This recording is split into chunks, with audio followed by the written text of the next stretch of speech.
Welcome to Fix Your Apps. In this video, we will discuss how to recover deleted call history on Truecaller. Now let's get started.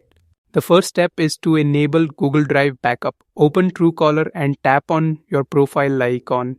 Go to Settings, then tap on General. Now scroll and backup, enable the toggle to turn it on. Select your Google Drive account and enable backup. Tap backup now to create a manual backup.